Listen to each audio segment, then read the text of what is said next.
Terrific. Good morning, everyone. A hearty welcome from the Senior Law Day Collaborative. If you can see this slide in front of you, you're in the right place. We're here today to talk about or to share information on physical, emotional, and financial safety, a program that the Senior Law Day Collaborative is happy to offer in recognition of World Elder Abuse Awareness Day. My name is Elena Falcone. I am the Director of Outreach Programming at the Westchester Library System, and I am a collaborative co-chair.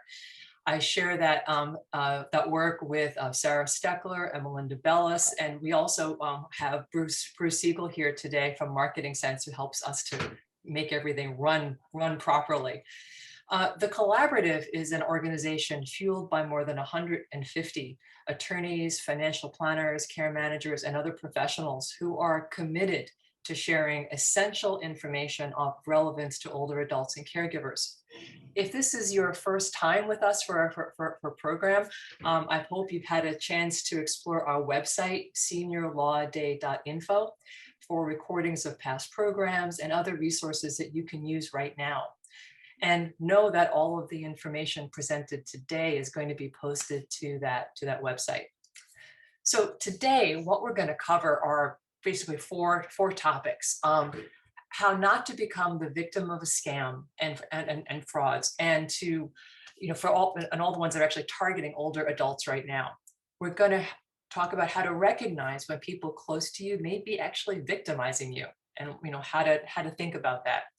What to do when you think you have been a victim of fraud or abuse, and online resources that can help. We're really very much, people that you can talk to.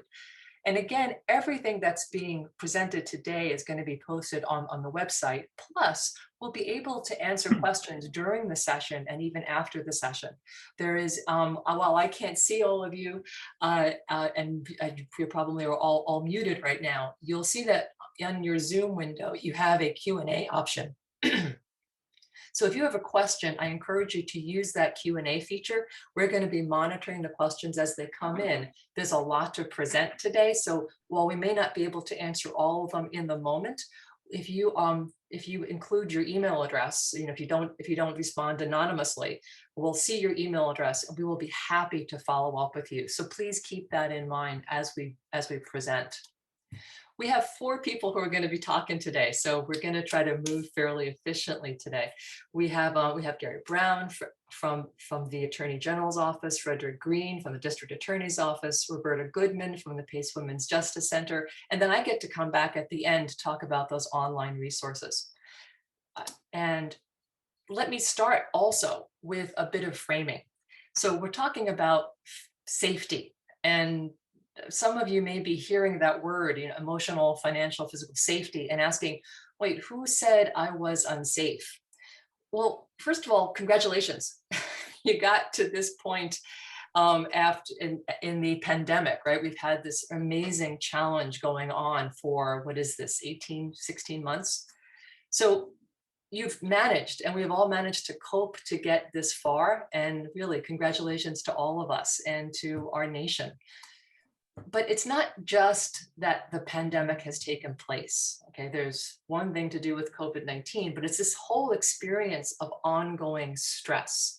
Stress in our lives is something that is not necessarily a bad thing. It's something that we actually can grow from. But thanks to our shared biology, we also know, so our brains, our nervous systems, the hormones and other signals that allow our bodies to function. We also know that we have a common response to stress.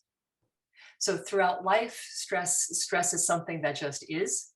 It's not necessarily a bad thing, but when it is bad stress, and by that I mean when it is stress that is unpredictable, uncontrolled, prolonged, or overwhelming. All of those are words that we might have used in the last several months to describe what was going on. Then the hardwired responses in our bodies start to kick in, and they have an effect on the systems that support us and on our response to them. So just think about these, sort of loaded words that are up here. When we're under stress and under prolonged stress, Do you recognize that we could become more isolated and distrustful, more explosive, more irritable? I own that one. More hypervigilant or fearful or anxious. When those things happen, it's kind of like that fight or flight response, or that we have a loss of pleasure. There are things that we start to avoid. Optimism, hope becomes a bit of a challenge. We're less able to connect. That kind of dissociative and sort of freezing up response that our bodies know in extremis. Also, addictive behaviors and difficulty sleeping. I think every conversation I have these days with folks is about, oh man, haven't been getting enough sleep. Guys, we're humans. And this is kind of what happens when we're trying to respond to the situations that we're finding ourselves in. So that's kind of a heavy frame to think about. But we're not the only ones thinking about it. There are people out there who are aware that we're not thinking at our best right now.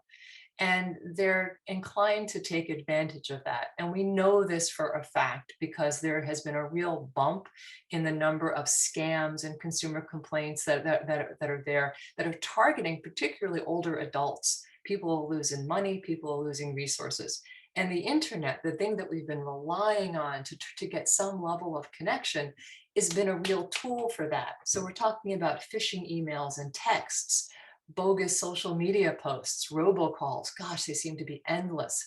Imposter schemes. These are all things that some of our presenters are going to be talking about with real specificity. And I just want to say, hold on. So this was something that I was quoting from this AARP bulletin that was just released in May 2021. This is not to say that just because someone's an older adult, they're more susceptible to fraud. Okay, in fact, we know from some FTC studies done before the pandemic that older adults are actually younger adults are more likely to fall victim to these things because they don't have the experience that we have. But when an older adult becomes victim of some of these scams, they have more to lose, right? Because we have more assets and resources. So what do we do? Well, one of the again, we're biological animals, right? We know we have our responses to stress in common. We also have in common the things that can keep us stronger. We have our social engagement system.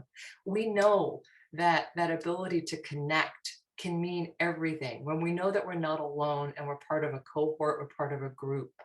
We learn and we learn and grow in our relationships with each other. So when we can strengthen those relationships and reach out again to each other and connect and learn from each other, it really has an impact. And really fundamentally, the librarian here is here to tell you that getting good information is really important. Once we have the information, when we have the support, we're able to voice our needs and to act to protect ourselves and others. That action, that serve and return, I learn, I share, and I take care of myself and you, is what will actually transform the world that we're in after this crazy time that we've been living through.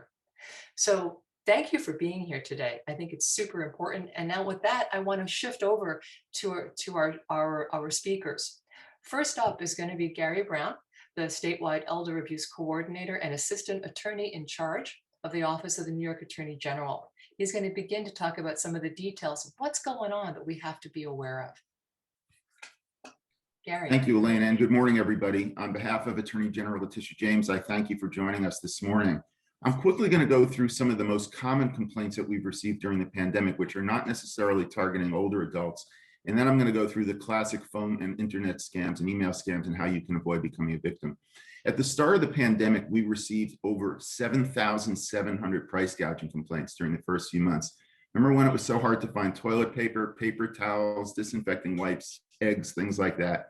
We had to crack down on a lot of businesses that were trying to take advantage of the pandemic. The number of price gouging complaints we're receiving has dropped dramatically since last summer. I think for two reasons. One is that manufacturers have ratcheted up production, and the other is that we're just not quite doing as much panic buying and hoarding as we were.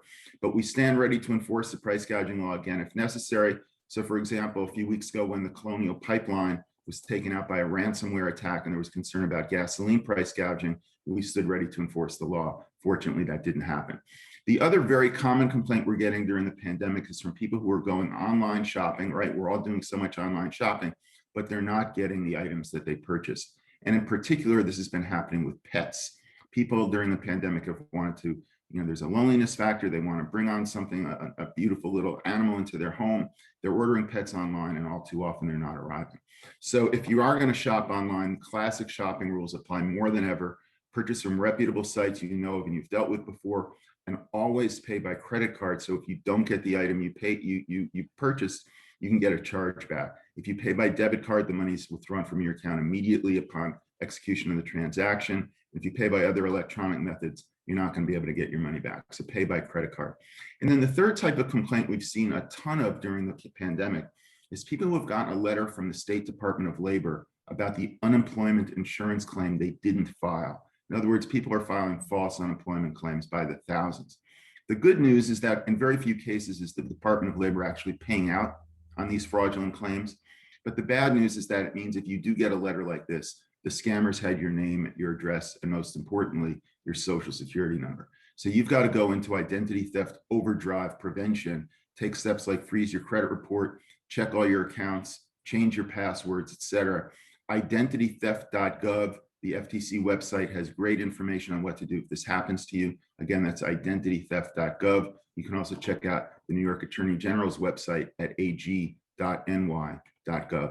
I now want to talk about the classic scams that we're continuing to see and some twists on them that we're also seeing. If there's a misconception that people have about these scammers, it's that they're for the most part trying to outsmart us. But what they're really trying to do in most cases is to push our emotional buttons, to get us to react based on our emotions, to take our brain out of the equation so we're not really thinking clearly. Seniors are often targeted for these scams because they're home a lot, they're more likely to be answering the phone. And with so many older adults using the internet, online scams are increasing concern. There's a tremendous reluctance to tell. It's estimated that only 1 in 44 victims of elder financial fraud ever tell anyone. They keep it to themselves. They may be in denial. They may blame themselves. They may be ashamed. But I think also it's because people fear a loss of control, that if they tell their children, their adult children, that they fell victim to one of the scams I'm going to talk about, that their adult children are going to think, grandma's lost it, time to put her in assisted living or take over her finances. So people don't want to lose the self-control that they fear would happen if that were the case. Perhaps the most common phone scam we've ever seen in the history of the United States was the so-called IRS scam, where the caller said he was an IRS agent. You owe back taxes. We're going to come arrest you today unless you pay up. Now, there are elements of that call that don't make sense, right? Does the IRS call on the phone? No, they communicate in writing. Do they threaten you with same-day arrest? No, they don't. Do they tell you to pay your taxes by going to a store, buying gift cards, and calling back with a serial number? No, they don't. By the way, that's the most common payment method that scammers are now using. A huge red flag. If someone asks you to pay for something by gift card, it's a scam. And it was estimated that about 1 in 50 people who got this call were falling for it. They were sending the money because the emotion they were feeling if they didn't know the scam was a call was a scam, was fear. And I think deep down, we're all kind of afraid of the IRS anyway. So this scam preyed on that deep-seated fear. As more and more people have become aware of the IRS scam, the scammers have shifted tactics the last couple of years.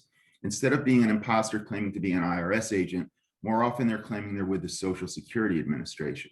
They tell you there's a problem with your benefits or your account. And the first thing they do is they ask you to confirm you're the person they're trying to reach by providing your Social Security number. If you do that, the scammers are then going to use that to commit identity theft. They may also say that there's a fine or a fee that you owe, and they'll try to get you to go buy gift cards and call back with a serial number. Again, this is a scam. The Social Security Administration doesn't call you on the phone, but it seems as if, because so many people are now aware of the IRS scam, they've shifted tactics in that regard. The scam that gets me the angriest, because it uses love as the emotion to rip people off, is the so-called grandparent scam, where the caller says he's your grandson, he's in big trouble, he's been arrested somewhere, and he needs you to bail him out. They'll often call the scammer in the middle of the night or early in the morning when grandma's asleep. She doesn't have her wits about her. And let's face it, when the phone rings at 3 in the morning, you tend to assume it's going to be bad news rather than good news. The scammers will then tell grandma to go buy gift cards and call back with a serial number. During the pandemic, we've seen a twist on the grandparent scam, however. It's more targeted. They more often now know the name of the grandchild, the name of the grandparent, and instead of pretending to be the grandson himself, the caller now is often pretending to be a court official or a bail bondsman calling about the grandson who's been arrested.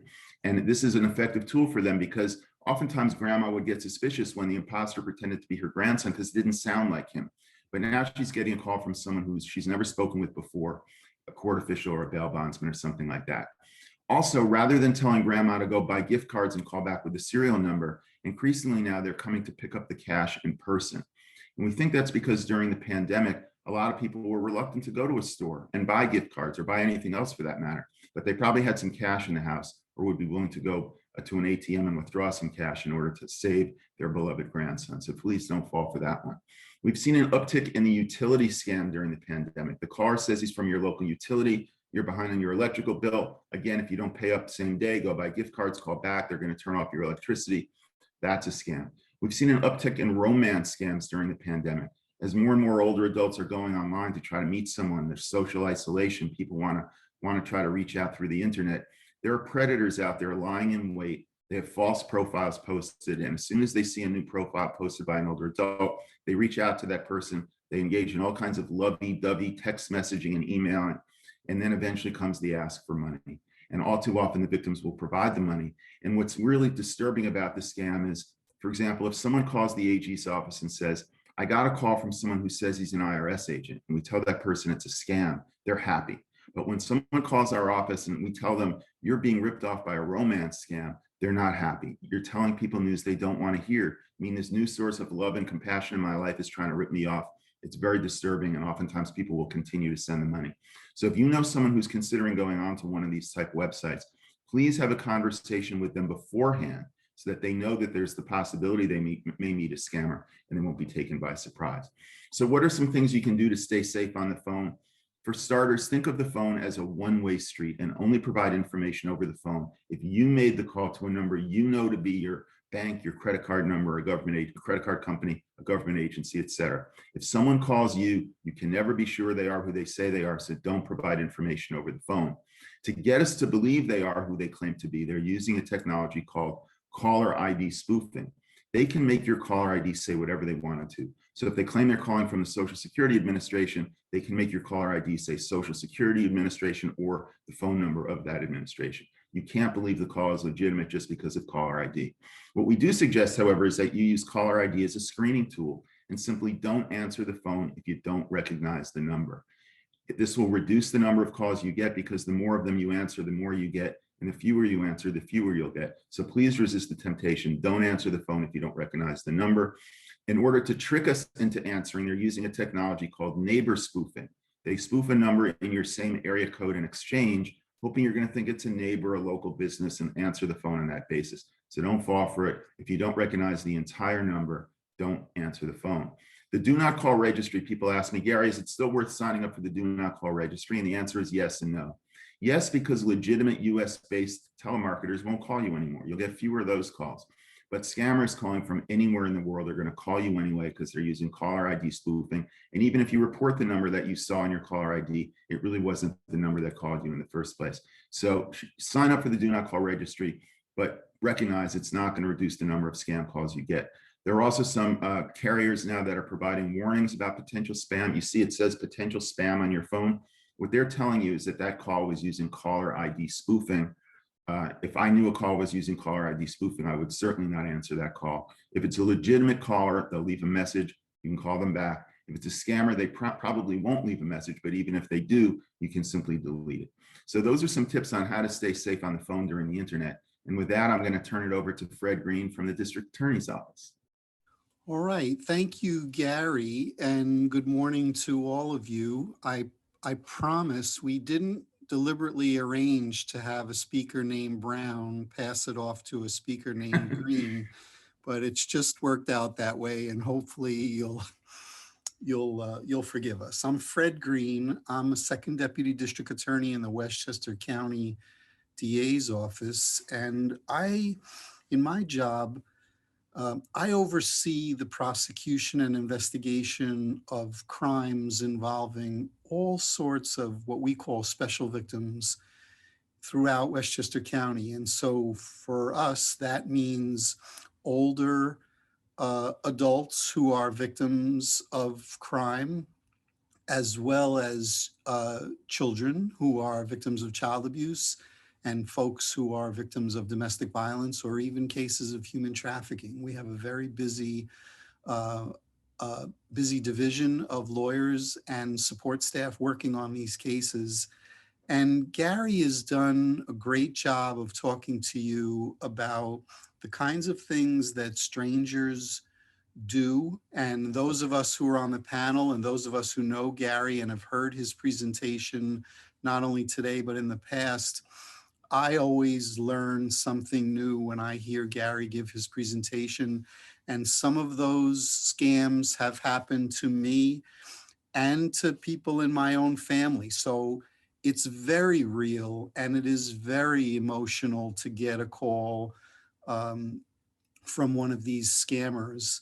And so he really did a great job of alerting you all to these kinds of dangers that strangers are perpetrating on all of us and using internet, phone, and other means to get at us, to take advantage of us. What I want to do in the next just couple of minutes is I want to talk to you a little bit about abuses that we might suffer involving people that we know, because certainly as a prosecutor and as a person who's a litigator and tries to go into court to hold people accountable for what they do, it's very difficult for me to find a phone bank of people in the Cayman Islands or in some country on the other part of the world who may be trying to scam us.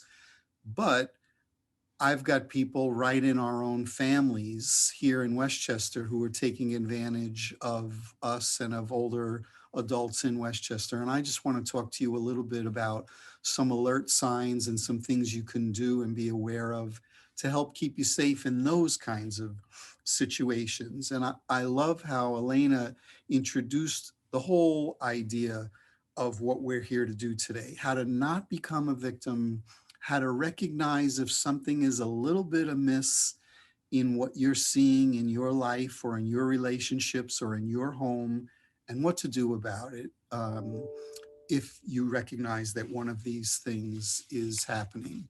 In, in terms of crimes that are committed against older adults, we're looking at all sorts of different types of abuses, and it could be any kind of abuse, from emotional abuse, physical abuse, obviously, neglect, and certainly one of the most common abuses that older adults are facing in Westchester and throughout the country are abuses of financial exploitation, which is really just a skyrocketing area of crime that's committed. Let's talk about some general safety things and build on what Gary taught us, and just sort of take it in a slightly different direction involving concrete things you're involved in every day. For example, and Gary mentioned this, your credit cards. Be really careful about your use of credit cards and who you give your numbers to. We're used to conducting transactions on the phone, calling a company that we want to order something from to give them, to make a purchase, or um, buying tickets for something. But you have to be really careful about who you're giving your credit card to. And Gary's advice about the phone being a one-way street is probably, I think, the best advice that any of us could have. If you want to talk to somebody at Chase, you dial the number that's on the back of the Chase credit card. Because if somebody calls me and says I'm calling from Chase and I didn't call them, I don't believe it, that they're really a Chase. I'd much rather have called them. Then I feel comfortable that I'm really talking to Chase. I get a lot of email that sometimes says it's from Bank of America, where my mortgage is, or from Chase. And I don't always know that those emails are legit. And in the subject matter of those that come through to me, they may say, your account is past due. Click here to update your account. And I may say to myself, as I hope you'll all say to yourselves, well, for one, I know I'm not past due. And two, This is not how they communicate with me. And so I might, Gary taught this to me. When you get an email from someone, if you click on the address that it came from, like if it says it came from Chase, if you click on the address should say chase.com. But if it doesn't, if it says Fred at vibing DX, or anything crazy like that, that's not Chase, because that's not Chase's domain name. And then to hit delete and not do anything with an email like that. So be careful about how you give out your number, and be careful about what you do with your card. Protect your card. Don't leave your card um, in an open pocketbook in the top container of your supermarket cart, where you might turn to get something to put in your cart, and a thief might slip that card right out of your open purse, which is on top of your shopping cart. You might feel safe in your Stop and Shop or in your supermarket, but unfortunately, if there's one thing we know, it's that there are people out there in any environment who will want to take advantage of us. So watch those emails, check your bank statements. I am always amazed and impressed that my credit card company detects fraud in ways that I could never even figure out how they do it. So they'll call me and they'll say, or they'll send an email that I can verify by calling back. You made a $15 purchase at a store in Louisiana. Was that you? They're good at picking that up. And I don't know how they do it, but watch your bank statements and watch your credit card statements to make sure what's on there is really legitimate and that you ordered it. As Gary has taught us, once something is out there in the hands of the wrong person, it's gone, and it can exponentially be used against you. Let's talk about other people that are in your lives. Let's talk about really some strangers. And I don't think it's ever too simplistic to remind everyone of the dangers of dealing with people that you don't know. Obviously, we're taught to be kind to others. We want to be helpers to others. But when a person shows up at your door who you don't know and says, I'm just passing through. I was going to see your neighbor up the street and they're not home, and I really need to use the bathroom. Do you mind if I come in and just use your bathroom? I'm just here visiting your neighbor. You do not let anyone in your home. You can never let a stranger into your personal space like that, because you just don't know them. And you have to, it goes against, excuse me, it goes against our human nature to want to be kind to strangers, to the extent that we learn that sometimes you just have to say no. No, you can't. I'm not opening the door to a stranger. And that is the safer move at all times. Obviously, in my business, I never have to make anything up. So I'm speaking to you about all these situations from experience, having always handled a case involving one of these situations or another. And these are all real things that happen to people. So just be really cautious when you're dealing with people you don't know. For older adults, let's talk about something that's just a minefield of trouble. And that is giving power of attorney to somebody that you know or somebody that you love. The power of attorney document that you can create to give someone power to help you with your finances can be a tremendous asset to a person in need of assistance if you give it to the right person.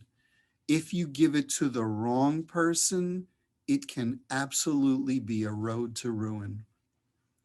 And can I just say to all of you, when considering who to give power of attorney to, resist it. Resist the feeling that the giving of power of attorney to someone is an expression of your love for your grandson or your love for your child. It's not about that. You don't want to give power of attorney to your unemployed grandson.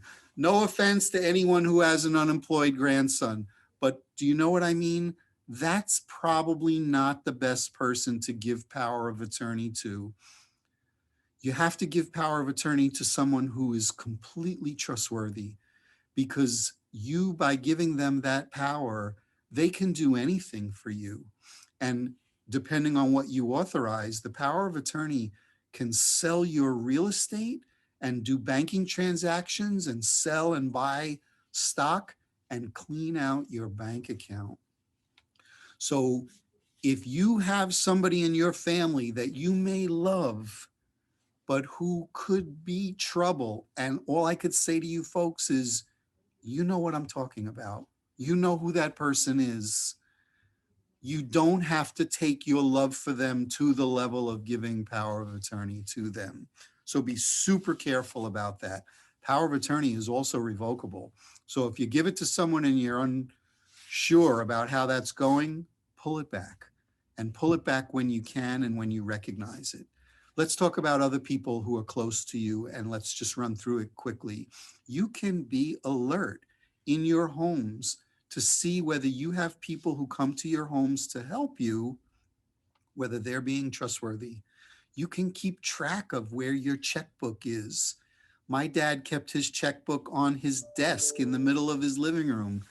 It was terrible because a home health aide who came to his house saw it there and stole checks right from under his nose. And you have to take those precautions. Keep your checkbook in a safe place where your people passing through your house to assist you won't have access to it.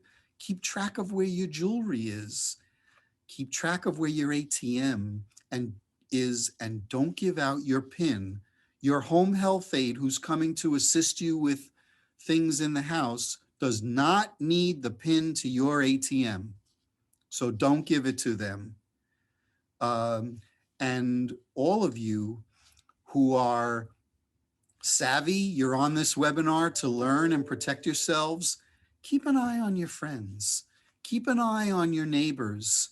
Keep an eye on what's happening with people in your world who you might see something and not think it's right. New York State is the only state that doesn't have a mandatory rule for reporting abuse against older adults. But everybody has to pitch in, and here's where that expression, it takes a village. We really all have to look out for one another in that regard.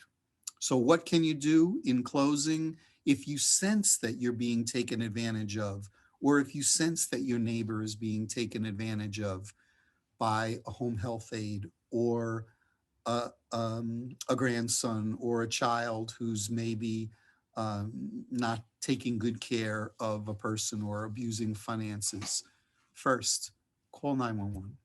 I know Gary spoke correctly that crimes against older adults are rarely reported because people are embarrassed, but the police really want to help. Look at this wonderful card I got in the mail from my local police department. Scam alerts sent to every resident in my community where I live. The police want to be of assistance to us and to you. Trust them and call 911. In the DA's office, we're here all the time. We have elder abuse specialists that work on my team who would get involved and try to help you in any way we could to sort things through and find solutions for safety. You can reach us at 995-3000. We also have around the clock a recording line that you can call, which is 995-1940. And if you're uncomfortable calling and actually asking to speak to me or one of my colleagues, you could call that number 995-1940 and you could leave a message and you could say, I'm concerned about my neighbor who I think is dealing with a home health aide who's taking advantage of him. You could report that to us and we'd get involved and look at it. Also, Westchester County has a wonderful agency called Adult Protective Services, and they are responsive, and they can do a lot to help older adults in Westchester sort through problems that they're having and provide solutions and pathways to greater, safer living. So I think that's all the time that I have. I'm going to stop here. I invite any of you to reach out to me at the DA's office if you think you need me beyond today or have questions later on. I'll be on the call. And what I'd like to do now is I'd like to turn it over to my wonderful colleague who I've worked with for many years, named Roberta Goodman, who is a senior staff attorney at the Pace Women's Justice Center Elder Justice Unit right here in White Plains on the campus of Pace Law School. Roberta, I pass it off to you. Thank you. Roberta, I'm going to let you jump in, but I just want to take a second. Fred, we had a couple of people who have chimed in who are asking for those phone numbers that you just provided. So I'm going to make sure that they get those. And thank you for the very specific, detailed actions that you framed. I just wanted to make sure I ran through a couple of these things because you guys you and Gary were talking about the same things. So the idea of the actions like go ahead and pay by credit card. Sometimes folks are reluctant to use it, but check your statements, pay attention to those things because you can quickly capture fraudulent expenses. And also the credit card companies are on this pretty aggressively. It's irritating to have to redo your cards, but it's essential to protect yourself. Gary's statement about things being a one-way street, about the phone being a one-way street, really remember that if you take away one thing, the phone is a one-way street. Okay, you're calling who you want to talk to. If they're calling in, you gotta double check. When they call me, Elena, I'm immediately like, no. I knew that was going to happen. I was walking. I'll call you back. Right I'll call you back. Don't forget to check your bank statements too. The story about checkbooks and other things being left out. I too have seen that take place. So just a bit of mindfulness about your personal data. Someone actually chimed in to mention about things when you're outside, right? We've been inside an awful lot, but keeping your car doors locked. Don't have your purse be in sight. It seems to be an increase in car break-ins and that kind of thing. But that's just some common sense behaviors that I just want to underscore. And a lot of the numbers and everything and other things that Gary and Fred have mentioned, I'm going to cover again because they're all posted to the website. Yay! Including the terrific information that Roberta Goodman's about to give us. So Roberta, I'm going to spotlight you and off you go. Thanks, Elena. And I want to say good morning. And I also want to say that since today's presentation started, I got 3 spam phone calls. So my phone has notification turned off, but it buzzes and it says potential spam, potential spam. So I decline or I just don't answer it. And at some point later this morning, I will block those numbers because there is the ability to then try and block it. But we all know it's like the snake where you cut off the head. Once you cut it off, 3 more heads are going to appear. So you have to remain vigilant. And I think that's one of the takeaways of today. Elena and Fred just talked about bank statements and checking them. Well, you should also know that there's a window within which you can challenge a charge that is not a valid charge. And it's in very fine print on the back of your bank statement, or if you do online, you should continue past the numbers that appear and read the fine print, because banks are very steadfast that if you wait too long, they will not entertain your challenge. So I'm going to talk a little bit in general terms, and I'll talk a little bit in specific terms. So the sad reality is that elder abuse exists everywhere and in every culture. And for greater than a year, many older adults have experienced profound isolation, which has created or exacerbated emotional vulnerability.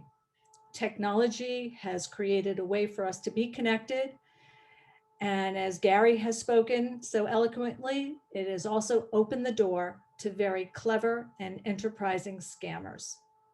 So here today, a day past World Elder Abuse Awareness Day, but quite frankly, we can't talk enough about providing outreach, education, and training.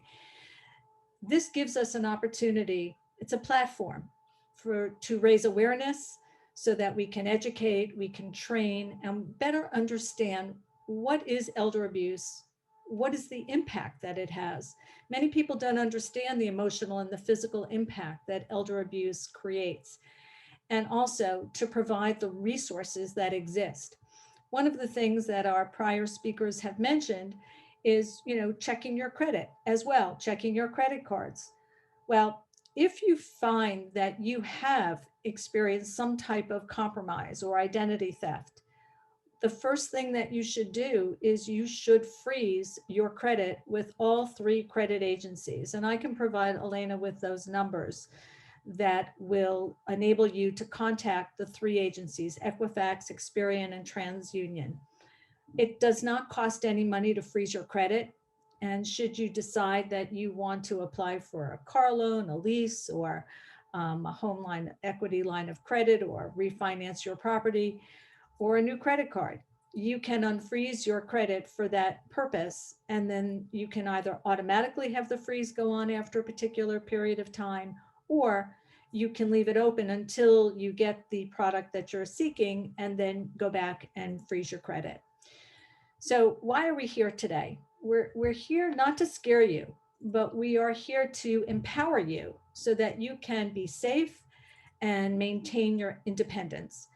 And one of the ways that our office, the Pace Women's Justice Center, does that is by providing free civil legal services. We are a resource. We have a staff of over 18 attorneys. We offer multilingual services to both men and women. And as Fred said, we're located locally in White Plains. So while we're still only seeing clients remotely, we can appear with you in court on remote platforms. We can provide you with free confidential consultations with an attorney so that you can learn your rights, and in appropriate circumstances, receive referrals to organizations or legal representation from our office. Many of the referrals that we give are to our collaborative partners in the county who understand the toll that mistreatment takes. We know very well that legal remedies are not always the sole solution, or may not even be a solution. So we try to encourage a holistic approach to addressing any problems that may be presented. So what have we seen this past year? What have been some of the challenging issues that we've received calls about? Yes, we've received calls about agents misusing powers of attorney, misappropriating their funds for their own use. And as Fred said, you should revoke that power of attorney if you can. But it's not just pulling it back from the person to whom you gave it. It's also contacting the financial institutions by letter, preferably, letting them know that this agent is no longer authorized to act under the power of attorney, as it is no longer valid. Bank accounts being compromised, we talked about that. Unsecured links in emails. So you're thinking that you're getting an email from a friend who perhaps is sending you photos. I've learned you never open that email. What you do is you send a separate email to that friend and you say, by the way, did you send me some photos? And more likely than not, you will be told, no, I did not. So you should immediately move that into your spam folder and delete it. Should not open any emails that you don't recognize or that look a little funky. We've seen individuals who have, yes, opened the door, not to someone who needs to use a bathroom, but the family member of a neighbor. And the family member is saying, I got into a little bit of an argument with my mother. We just need to cool off from one another. Can I come and stay in your apartment overnight? Just to give us an opportunity to cool off. Well, overnight turns into another day, and you cannot get this individual to leave. And not only that, but then this individual brings in perhaps another person. And then that perhaps jeopardizes the lease that you may have in order for you to stay in that apartment. And so the situation becomes very challenging.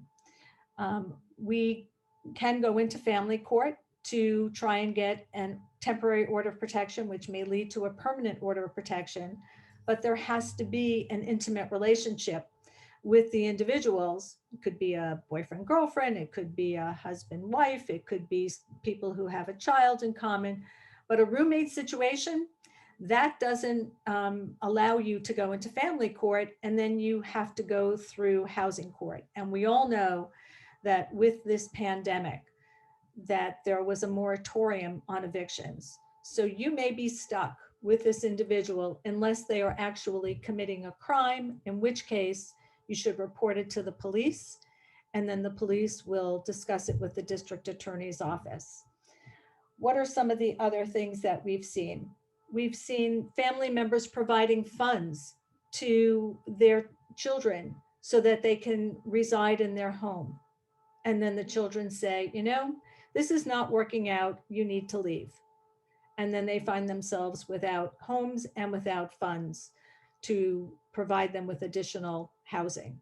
So it's a very challenging situation. We try to provide remedies, but it's not always possible. And we try to encourage people to move forward and find solutions in moving forward. One thing that has happened this past year, which is truly fantastic, is that the 9th Judicial District, under the leadership of Judge Kathy Davidson, launched what is called the Faith-Based Court Access Initiative.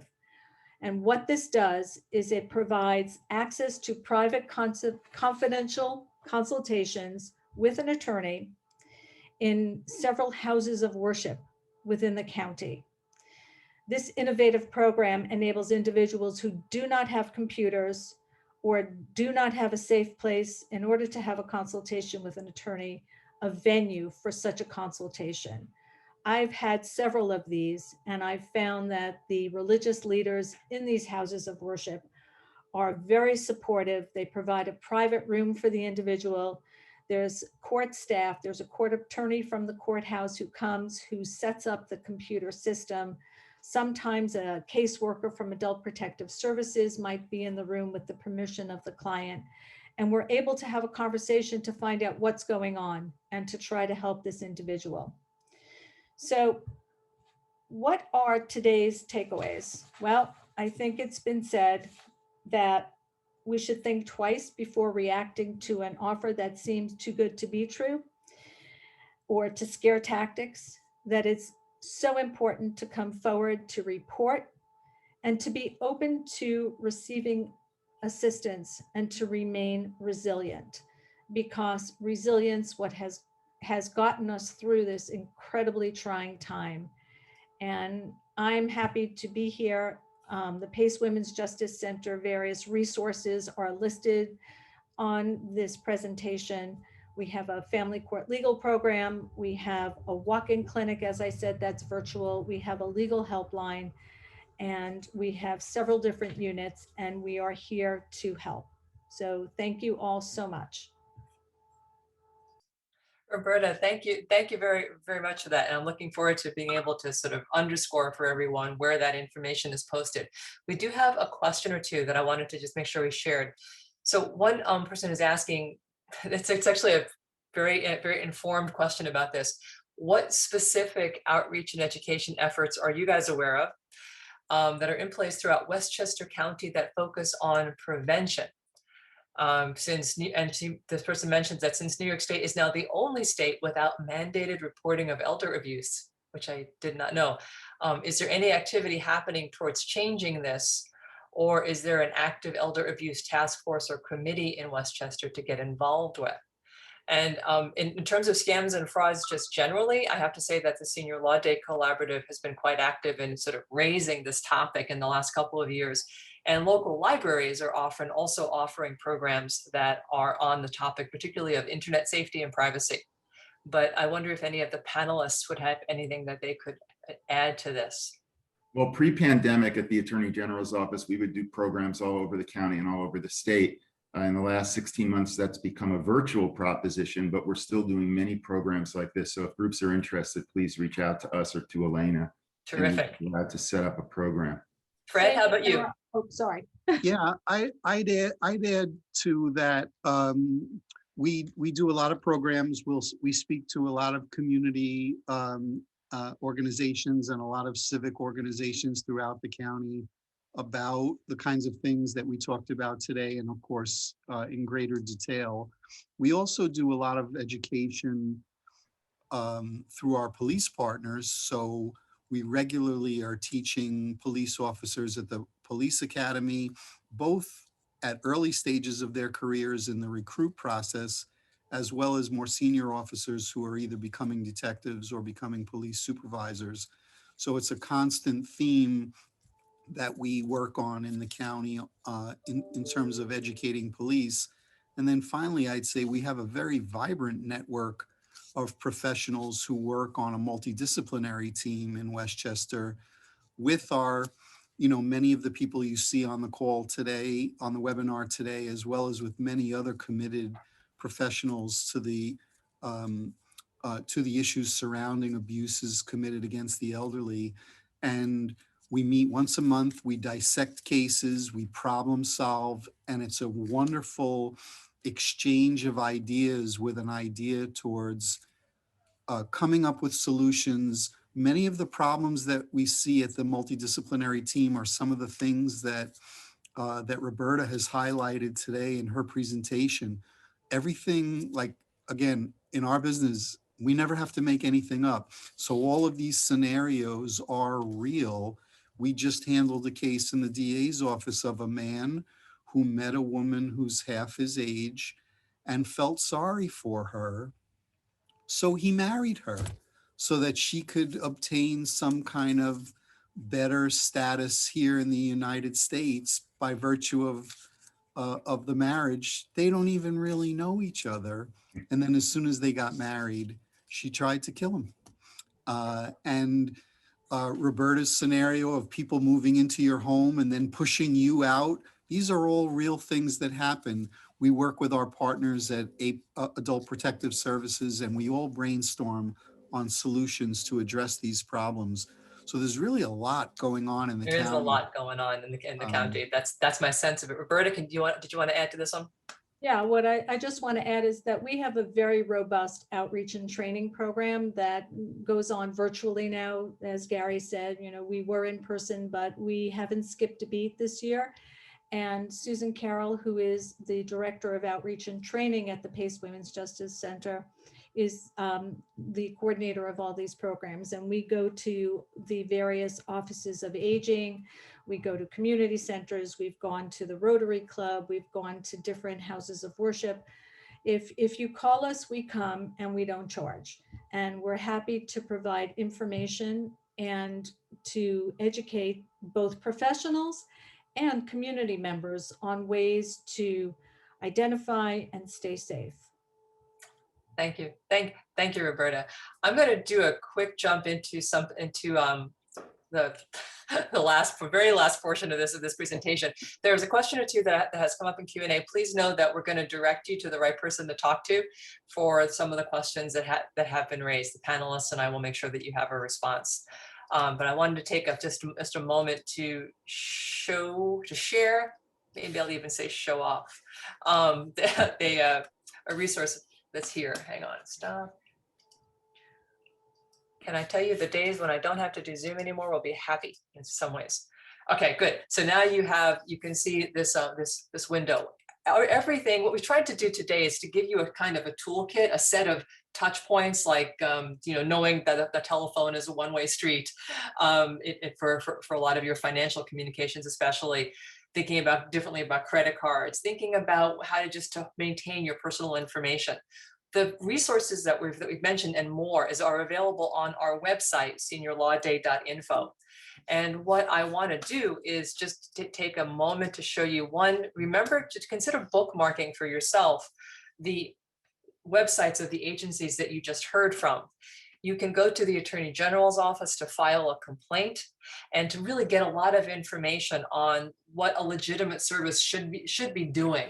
You can go to the DA's office, which, Fred was mentioning, getting in touch with the elder abuse unit and reporting a crime. Of course, if something is happening imminently, dial 911, please. And you can also contact Pace Women's Justice Center. They have a lot of information, but really most importantly, they are the people you can call to talk to confidentially about about how to navigate this and better understand what the heck is happening when it comes to active elder abuse. I want to flag for you the Federal Trade Commission site, which is not something that we talked about so far, but they have a fabulous consumer alert, which if you go to the site, I'm going to the Senior Law Day page will show you, you can sign up for this alert. And this is just a way, it comes in your email and you get to have the experience you had here today, like getting to know, gosh, that's going on too. That's how it works. These are really informative alerts that I really recommend you consider. You can go to that site also to report fraud or identity theft. Gary mentioned identitytheft.gov. It's a terrific site that steps you through understanding how to take action when you suspect that this has taken place, also where to actually report it. You can take action on unwanted phone calls, including joining that do not call registry. And I'll take a moment later to show you a bit more about this. Medicaid, and Medicare fraud happen quite a bit. And some of this is an educational opportunity for you. You can go to these two websites. The National Senior Medicare Patrol site really gives you a rundown on the different kinds of schemes that are out there, why that's important. It ups the cost of co-pays and everything else for us. There's real opportunities for identity theft, and you may actually wind up being told to participate in unnecessary procedures. I mean, there's all kinds of things that can go wrong when this type of fraud is allowed to run rampant. There is a local organization, a New York State Medicare Patrol, where you can also go to report fraud that's taken place. So to understand more about this, consider exploring these websites. And then finally, from my point of view, there are three things I want to flag for you to remember that you are being tracked. If you're on the internet and you're using most of these browsers, they're saving your search history, they're tracking your cookies, they kind of know where you are because there's all these location services, and I include your cell phones and stuff in there. There's some things you don't really want the world to know. And if that's the case, you do have some choices. You can use a browser like DuckDuckGo, for example, that does not track any of that stuff. It's a little bit less convenient in terms of some things, but it's really wonderful in terms of privacy. I'm going to flip this page. People seem to forget that you have the option to use an incognito browser. And that's available in almost every web browser will allow you to do private searching or incognito searching. A little black banner appears at the top. They're not going to save your cookies. They're not going to save your browsing history. So if you're sharing a computer with someone, let's say you're looking up divorce, you don't want that person to know that that's what you're looking up. Use the incognito browser. Maybe better still, go to a local library and use their computer to do that research. Just look over your shoulder for a second. So think about privacy. Be aware that privacy is something that you own and you're giving it away in many instances. Keeping your information, your most important information, secure. So you have to do a bit of your own risk assessment. Is my account with Joanne Fabric necessarily the most important thing if I'm not storing my credit card number there? I don't care if you know that I'm buying bobbins, but other accounts like your credit card account and other things might be more important to really secure. There are things hit my screen a bit. There are things you can do, like you could use those complicated passwords that come up by default for some things, or you could consider a passphrase, random words and numbers that are a little bit easier to remember for you. You could use two-factor authentication, and you could use a password manager. For some people, those three steps sound super sophisticated, but there are tools to know how to understand how to do this simply. And then finally, think about, as we keep on saying, keep your information secure on the phone. Think about that think about that one-way street, and stop unwanted calls by taking the measures that are recommended to get on the do not call registry and other things. The thing about the do not call registry, it's only for commercial ones. Nonprofits and others can still call you. Robocalls can still exist from spammers. So there are things you can do to stop those things. and we want to be able to show it to you. And finally, I just wanted to frame this quickly. Take a moment to check the facts. So all of this has been about, checking the email address to see if it's legit, reading something carefully, listening carefully to see if what you're being told makes any sense at all. If it's too good to be true, it's probably not true, right? So you could take a look at your sources. There are simple websites where you can go, is it really true that this took place on this date? Snopes is great for checking on urban legends and general news and hoaxes. There's a lot of political misinformation going on and things being said even in our papers, which we want to trust, but you need to check some of your facts. There are some really good nonprofit sources that you can go to do that. And then there's images. So a lot of, because of the wonderful technology we have, images are often altered to mean, and they end up, images and sound to mean something that they weren't intended for. There are simple steps to check that. Everything I've just mentioned here is on our website under resources, under toolkit.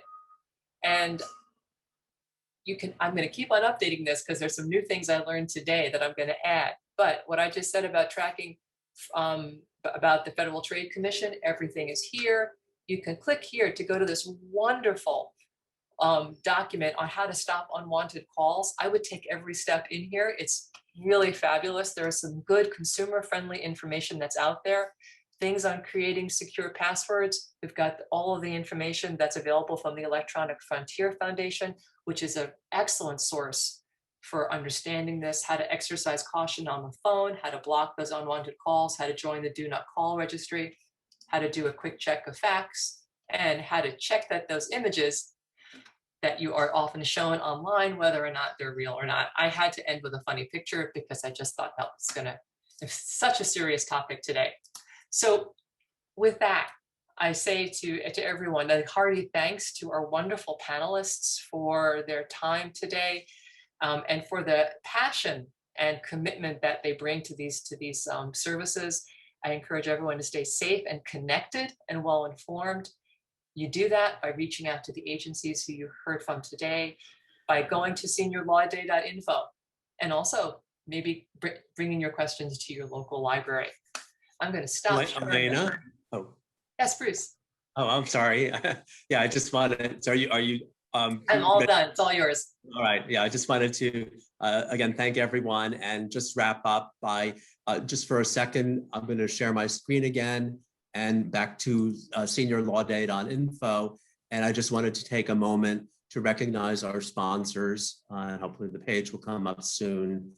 And without their support, we would not be able to offer these virtual programs. So thank you very much to everyone who's supported us since the pandemic.